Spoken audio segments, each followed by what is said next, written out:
मर्जी होगी तभी आप पहुंचेंगे, प्रकृति चाहेगी तभी आप पहुंचेंगे, और आप नहीं पहुंचेंगे, बस एक भाव आ जाएगा।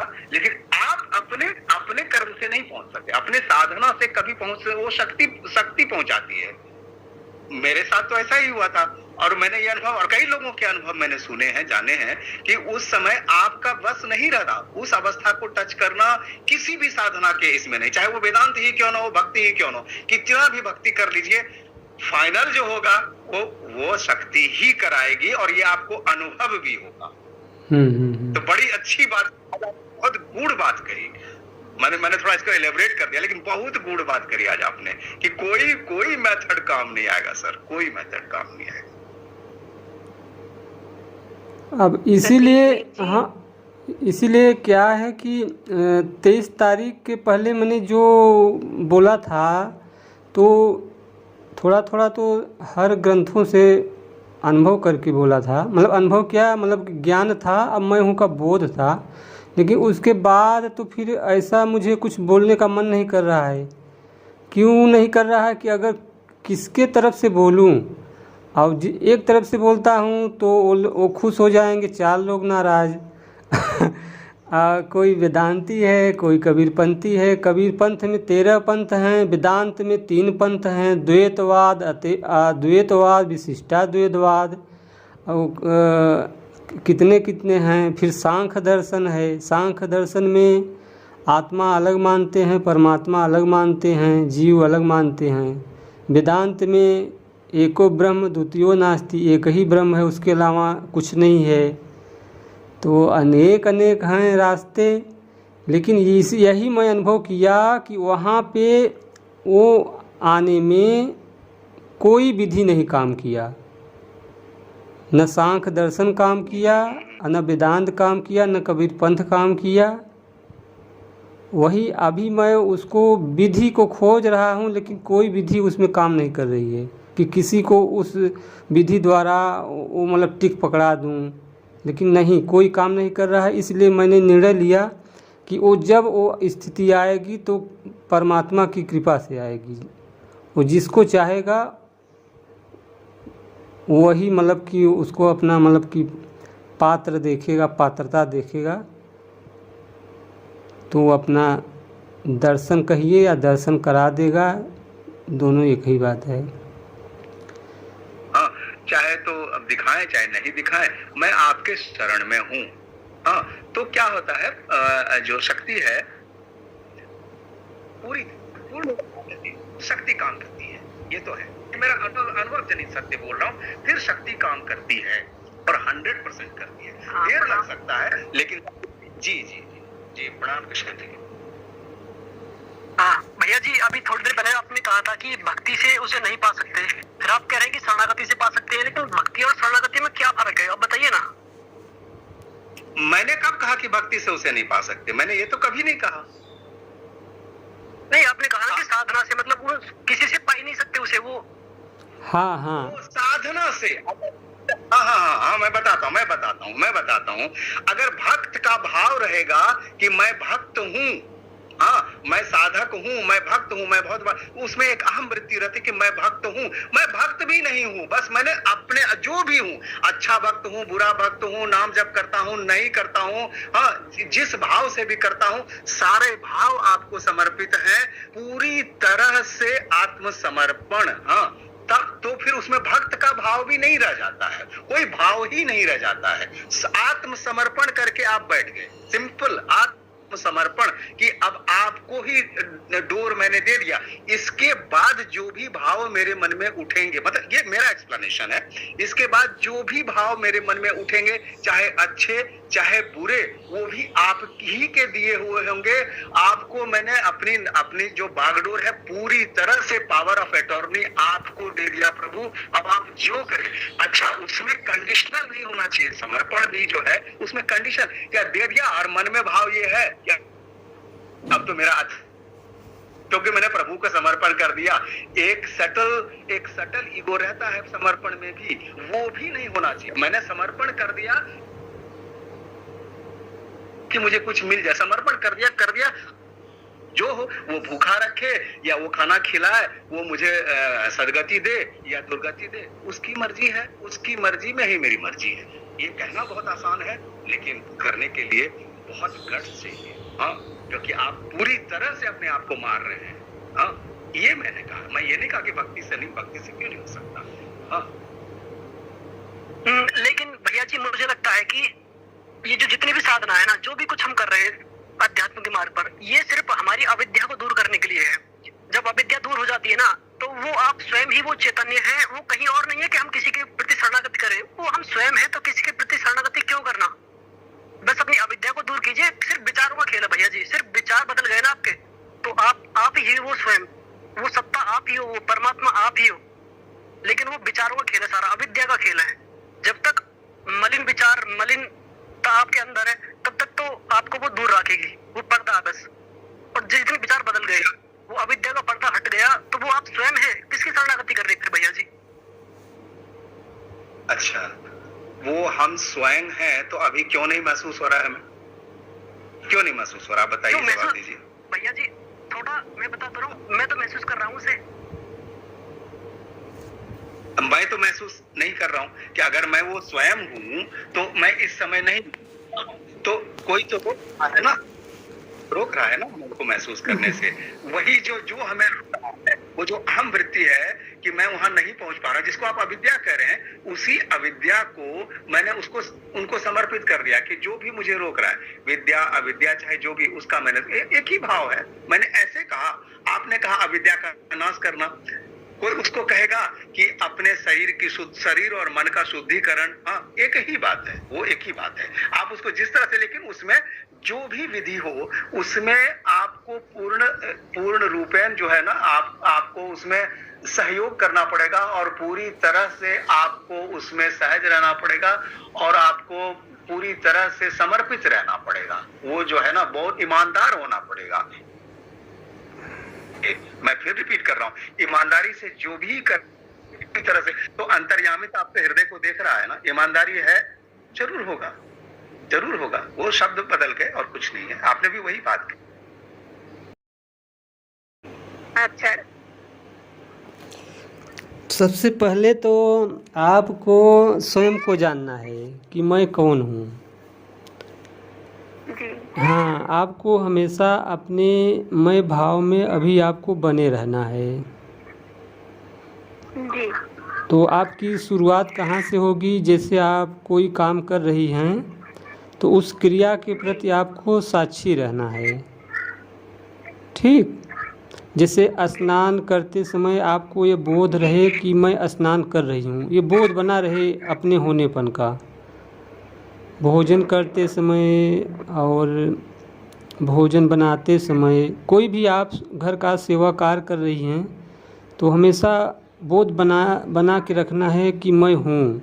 आपको बोलना नहीं है, ये समझाने के लिए संकेत किया जा रहा है, अपने होनेपन में बने रहना है। इसको बोलते हैं साक्षी भाव, आत्म भाव। ऐसा करेंगी, फिर इसके आगे एक क्रिया और आती है, जिससे आप ध्यान अवस्था में बैठ जाएं, तो आप में क्या विचार चल रहा है, क्या भाव चल रहा है, उस विचार, उस भावनाओं के प्रति आपको जागरूक रहना है। तो इसमें द्वैत पैदा होता है, एक विचार को जानने वाला। तो जो जाना जा रहा है वो आप नहीं हो, जो जान रहा है वो आप हो। ठीक, तो पहले आपको मतलब अलग करना है, स्वयं को जानना है। पहले स्वयं को जानने के लिए यही सब विधियां हैं कि जो क्रियाओं को जान रहा है, जो भाव और भैया कुछ एक दो बात। हाँ जी, जानते हैं हम आप लोगों का वीडियो हमेशा सुनते रहते हैं, लेकिन तो मुझे जो आप लोगों की बहुत ज्ञान भरी जो बातें रहती है ना, ये सब कुछ बहुत कठिन सा लगता है। नहीं, कठिन नहीं है, कुछ आ ही नहीं रहा है। और पता नहीं क्यों ये जैसे दीदी कहती है, एक ज्ञान मार्ग है, एक भक्ति मार्ग है और एक कर्म मार्ग है। तो जैसे ज्ञान मार्ग है, तो मुझे ज्ञान ज्ञान और मेरी समझ में कुछ भी बहुत पहले दीदी कहती थी कि जो है हमारे वो हम ही परमात्मा है, या फिर हर सभी में परमात्मा है।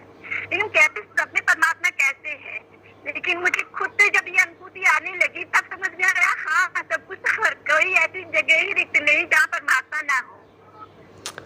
तो ये खुद से जब अनुभूति आने लगी तो ये बात समझ में आने लगी। जैसे और हाँ, उन्होंने कहा कि सर्वत्र परमात्मा है, ठीक, सर्वत्र परमात्मा है, सब जगह परमात्मा है और सबका आधार परमात्मा है। तो जब सब जगह है, सर्वत्र है, तो अपने अंदर भी है ना। तो जो अंदर है उसी को जानना है। तो अगर हम बाहर ढूंढेंगे परमात्मा तो नहीं मिलेगा, क्योंकि परमात्मा दृश्य नहीं है, अदृश्य वस्तु है ना। तो उसको अनुभूति करना है। उसको अगर हम इंद्रियों के माध्यम से जानना चाहेंगे तो नहीं पकड़ पाएंगे, क्योंकि इंद्रियों का विषय आँख से जो देखेंगे रूप होगा, परमात्मा रूप में नहीं प्रकट होगा, ठीक। कान से जो सुनेंगे शब्द होगा, परमात्मा शब्द नहीं है, वो निशब्द है। त्वचा से जो स्पर्श करेंगे वो कोई प्राणी और पदार्थ होगा, और परमात्मा न प्राणी है न पदार्थ है। नाक से जो सुगंध लेंगे वो क्या होगा, नाक से वो पृथ्वी तत्व का तन्मात्रा होता है ना, सुगंध। तो वो किसी वस्तु का अगर हम सुगंध ले रहे हैं, सुगंध दुर्गंध जो भी आएगी वो पृथ्वी तत्व से संबंधित होगा, लेकिन वो परमात्मा पृथ्वी से तत्व से भी अलग है। तो हमारी जो 5 इंद्रियां हैं उससे हम 5 इंद्रियों से परमात्मा को नहीं प्राप्त कर सकते हैं। अब आती है बात मन से। मन से अगर हम जिसकी कल्पना करेंगे तो सिर्फ कल्पना ही होगा। तो मन से भी नहीं, केवल जाना जा सकता है, केवल तर्क वितर्क से सहायक है मन के द्वारा, लेकिन हम उसको जान नहीं सकते हैं। परमात्मा को जानने का कि अंदर में अनुभूति हो। समाधि में क्या होता है कि निर्विचार अवस्था आ जाती है, वहाँ पे कोई विचार नहीं रहता है, मतलब एकदम शून्य अवस्था आने लगती है। लेकिन समाधि तो घटती है, आपको यह बोध नहीं रहेगा शरीर का। एक शांति अवस्था, मतलब शांत रहेगा, आपका स्वभाव शांत हो जाएगा। तो यहाँ पे हम कह सकते हैं कि सतोगुण का प्रभाव ज़्यादा रहता है उसमें, और रहते रहते वो एकदम निर्विचार अवस्था आ जाती है। तो समाधियाँ भी कई प्रकार की होती हैं, लेकिन इसके आगे जो अभी 2-3 लोगों को घटा है, ये समाधि की आगे की अवस्था है, इसको तुरीय अवस्था भी बोला जाता है। उसमें शून्यता उन्नता कुछ नहीं रहता है, बोध पूरा रहता है, पूरा बोध रहता है, जैसे पूरी जागरूकता उसमें रहती है। लेकिन वहाँ पे न स्वप्न होता है, न सुसुप्ति होती है, और न जागरण भी नहीं होता है। जागरण में आपको संसार का बोध होता है, लेकिन वहाँ पे ऐसा कुछ नहीं रहता है। तो ये एक छोटा सा आप सभी के बीच में हम और रखना चाहते हैं। जैसा कि कल अभी आप लोग चर्चा कर रहे थे शायद तुरीय और तुरीयातीत अवस्था के बारे में, थोड़ा देर हमने सुना था, पर हम इनके थके रात की बात है कि हम सो गए थे। और नींद के आ रही थी, पर मेरा अवचेतन मन उन शब्दों को सुन रहा था। और सुनने के बाद भैया अचानक से मेरे अंदर, मेरे हृदय पे एक बहुत तेज धक्का सा लगा है, जैसे कोई कुछ हो, झटका सा लगे, धक्का लगे, कैसा ही लगा था हृदय के क्षेत्र पे। और उसके बाद मुझे ये फीलिंग आई कि मैं आकाश हूँ और हम अपने शरीर को 2-3 फीट ऊपर से देख रहे हैं। तो हमने कहा लो, आज तो हम मर गए, आज तो अब हम नहीं है इस शरीर में। और मतलब 2 फीट ऐसे ऊपर से हम अपने शरीर को देख रहे, एकदम बिल्कुल ऐसी लाइट जल रही है, सब कुछ वैसे का वैसे, हाथ पड़ा हुआ है। अब मन में आया कि अब हम नहीं है, मतलब हम बाहर हो गए लगता है। पता नहीं मेरे मन के भाव है कि कल्पना है, क्या है, लेकिन आप ही लोगों को सुन रहे थे हम, और सुनते सुनते सो गए थे। तो उसके बाद जो है हमने कहा अच्छा लगा, क्या देखे हाथ हिला के थोड़ा, क्या पता हिल ही जाए। तो हम वहाँ पे सोच रहे 2 फीट ऊपर, और वहाँ पे कोई आकृति, कोई कुछ भी नहीं था, बस जैसे अभी आपने बताया कि सिर्फ बोध और ज्ञान ही होता है, तो वही था। तो हमने से हाथ को हिलाया, अपने मन में हिलाया, जहाँ भी हिलाया, जहाँ भी हम थे थोड़े ऊपर, तो वहाँ हिला रहे, फिर हाथ मेरा नीचे हिलने लगा। तो जब हिलने लगा तो हम पूर्ण चेतना में आए, और हम इतनी तेजी से उठ के बैठे हैं, जैसे लगा कि फिर से मुझे जन्म मेरा हो गया। और फिर बहुत ज्यादा मेरा हृदय बहुत तेजी से धड़का है, बहुत ज्यादा एक एक्साइटमेंट हुआ है उस क्षण में। आप लोगों का सत्संग चल ही रहा था, लेकिन हमने फोन डिस्कनेक्ट किया यहाँ से, और उसके बाद हमने तुरंत अपने गुरु जी को फोन लगाया है। वो रात के 10:30 बज रहे थे, कुछ याद नहीं आ रहा। तो उन्होंने, वो तो खैर मुझे डांट डूट रहे थे, उन्होंने मेरा माइंड डाइवर्ट करने की कोशिश करे। तो हमने कहा अच्छा ठीक है, फिर हम उसमें गए थे ज्ञान सागर वाले ग्रुप में। तो वहाँ पे मिश्रा जी से पूछा था गुरु जी से, तो उन्होंने थोड़ा सा बताया था